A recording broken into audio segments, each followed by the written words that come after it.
The title of the second roundtable is Research Opportunities for Europe, moderated by Wolfram Sparber, Director of the EURAC Institute for Research and Further Education. Then we have Stefano Carosio, who's Division Manager of Research and Innovation of Da Polonia.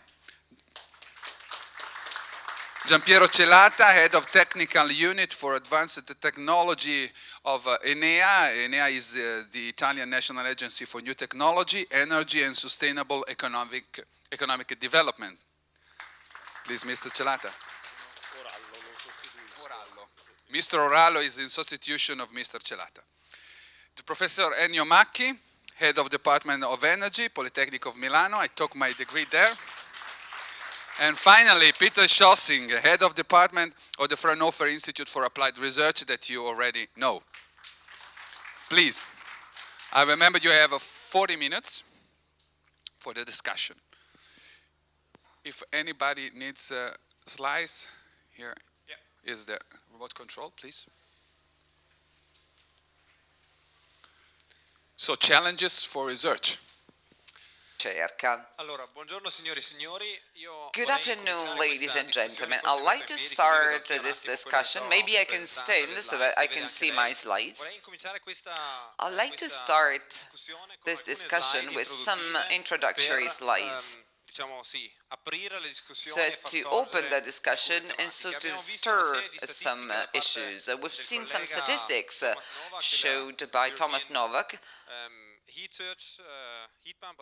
from the European Heat Pump Association. I'd like to start with this statement. It has to deal with the European policy in the next few years. From the European viewpoint, we know that there are ambitious targets that Europe has set. The long-term target would be to reduce CO2 emissions by 80 to 95%. Also, in the field of heating, this requires major changes. And I believe that the technologies we've discussed so far are part of the solution to increase energy efficiency and to reduce CO2 emissions. We've seen these statistics already.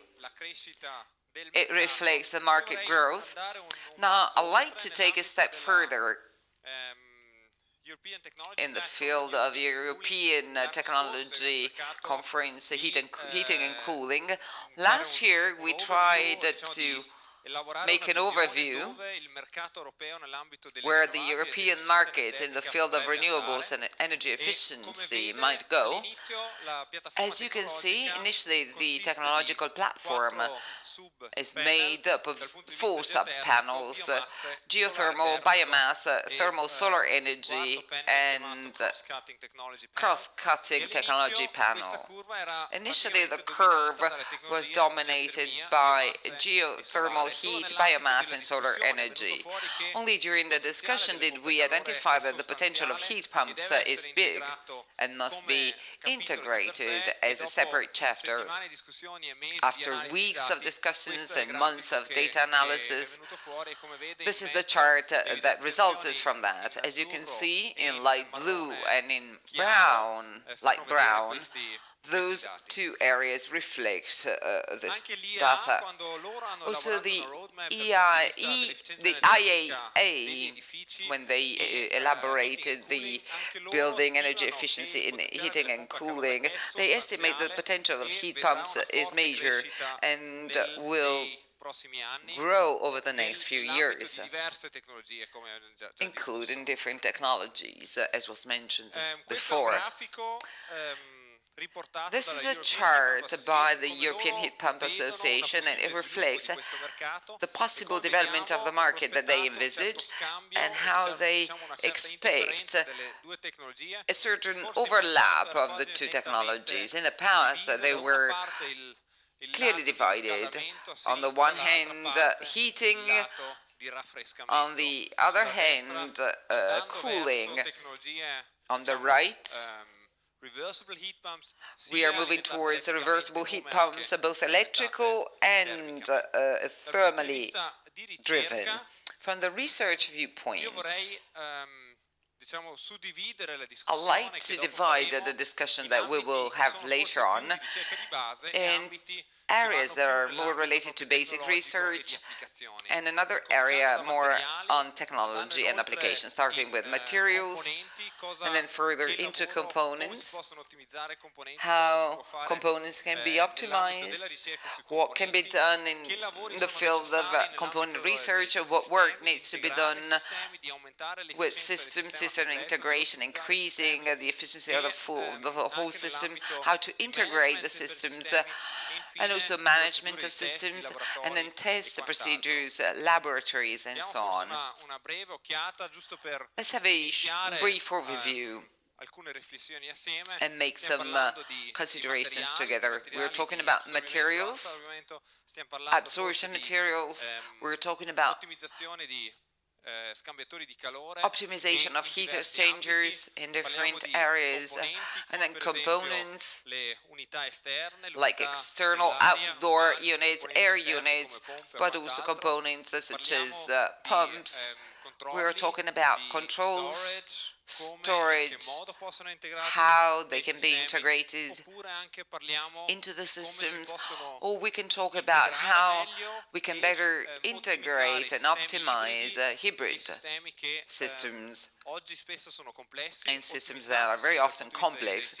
They may be optimized in terms of individual components, but not very optimized in terms of integration or turnkey system, which is what the customer sees at the end.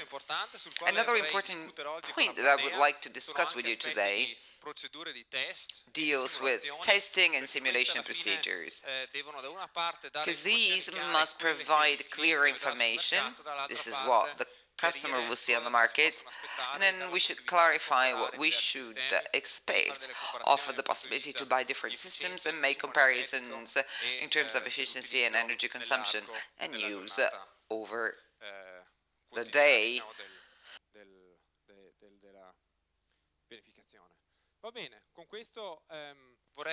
Okay, let's now start the discussion, and maybe I could switch to English, because some of the colleagues are Italian, but also some of them are European. Maybe, Stefano Carosi, I would like to ask you the first question and start. You're very active on European level with the Polonia and within the EEB. So what is your feeling from all your activities in Brussels? Where is the trend going to regarding research and development on the European research agenda? We have the Horizon 2020 just in front of us. Again, a big research program for Europe. So what do you see from the building side, and especially in the field of thermally driven heat pumps? Do you see this as a topic? Is it just a side topic? And who is caring for it? Good afternoon, ladies and gentlemen. Thank you for the question, Wolfram. Well, let's say that I can maybe just spend 1 minute to say which is the current envelope under which framework under which the project has been funded. Several times has been mentioned, but in 2008, President Barroso launched a public-private partnership. In this framework, we have available 1 billion euro, which is quite a lot. I think it's the largest research program led by Europe on energy-efficient buildings. And in such a framework, there has been a big effort by industry, which is witnessed by the project today, from industry to develop and set the roadmap.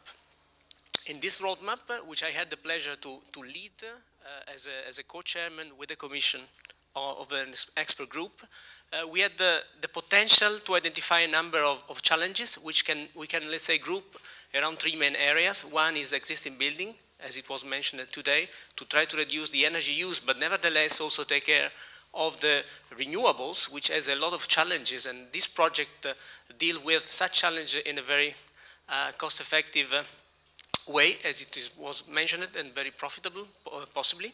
The other one is the new buildings, which unfortunately in Europe is only progressing, let's say, on a 1% per year. So, I mean, it's a challenge as well, but let's say that economically maybe is less worthwhile. And then there is the district dimension, which of course means buildings interacting among themselves and the grid, as well as the broader city dimension, the so-called smart city. In such a framework, a number of calls have been launched. Heat4U has been very successful, as it was mentioned, and it is, let's say, dealing with the challenge of existing buildings and the integration of renewables. As you were mentioning, Horizon 2020 is something which has been, let's say, delivered as a first proposal from the Commission to the Parliament and the Council last November. There is a good news, which is that energy efficient buildings are mentioned in the document. So there is a chance that this large program will continue. Nothing is granted, but at least the name is there. Which of course is triggering momentum in industry, because what is relevant is that we have a lot of challenges in front of us, but industry, to deploy resources, needs long-term planning. And this planning, of course, leverage on the networks that is needed between industry, university, academia, research centers, and all the public stakeholders, which are needed, of course, to combine demand and supply and to tackle the non-technological challenges, which has been mentioned several times as being the success factor for implementation. So we are just starting today as Energy Efficient Building Association, as one of the stakeholders, because we are the interlocutor in the program with the Commission. But of course we are establishing, as it was already experienced in the past, a good relationship with stakeholders like the platform for renewable heat and cooling, the association for heat pumps will definitely be involved, and we are starting the road mapping for the future, which means that led by industry, but involving all the stakeholders, we are developing the new roadmap, the priorities, and hopefully the Commission, if this program will continue, will pick them up for the preparation together with the Member States' involvement of the calls. And most of the players in the room, I guess, for sure in the floor, are deeply involved through the association in this adventure, let's say. So thank you, Stefano Carosio, for this first explanation and information about the scene in Brussels. Today we are in Milan, so I would like to ask our let's say invited the Politecnico di Milano, since many years is on the cutting edge regarding the applied technical research in Italy. I heard that Politecnico Milano is setting up as well a laboratory on this theme, on thermally driven heat pumps. Can you explain us a little bit more about that? What's the target and what are your expectations with that laboratory? Yes, and this is also very great opportunity for our university, because we just received a substantial financing to set up this new lab, which will be starting greenfield, let's say, because it's something that is adding to all our labs we have already. Okay. This is something which adds to all our existing labs which work in several fields of energy, and the idea is to test the performance of, let's say, every kind of heat pumps, including, of course, gas heat pumps, which is the subject of today. And we believe this is extremely important because a first point which must be stressed is that the performance of an equipment must be testified and proved by, let's say, an independent body like a university could be. And then heat pumps work in a very large variety of working conditions, depending on the ambient temperature of the load of the equipment. So it's important also not just one single point of performance, of, say, nominal performance, but it's important the performance at various load.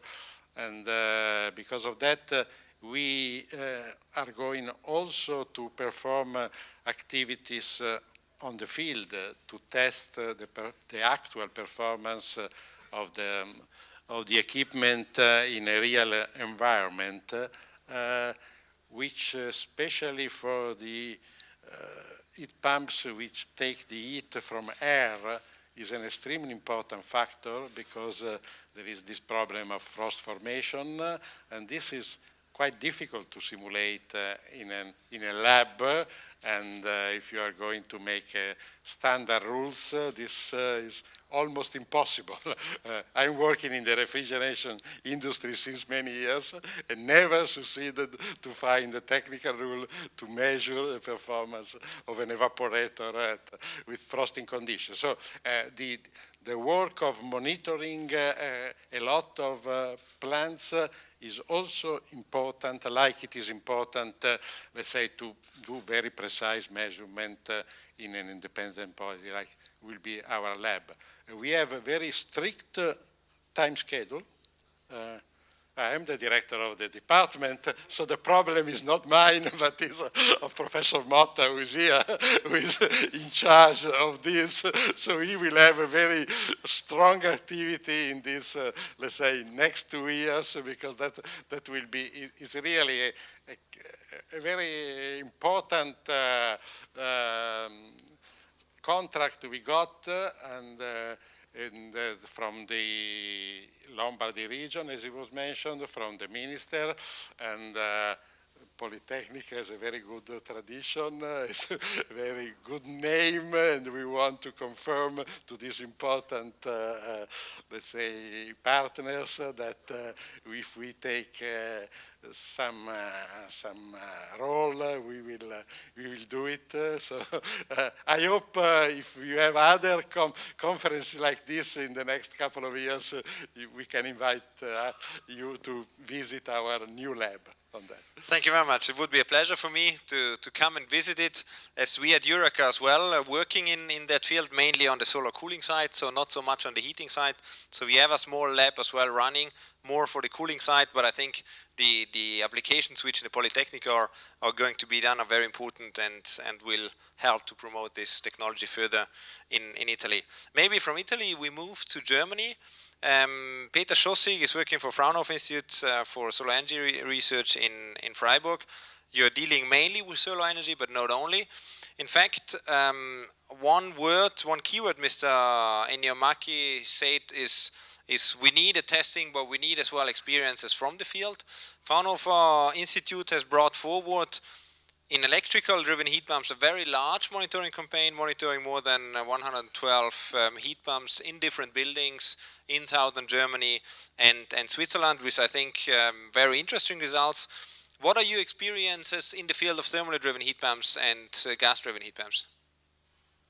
Well, first of all, I would agree that it's two different things to measure the performance in a test lab of one certain apparatus, which is important to optimize this further and to have standards there to compare different machines.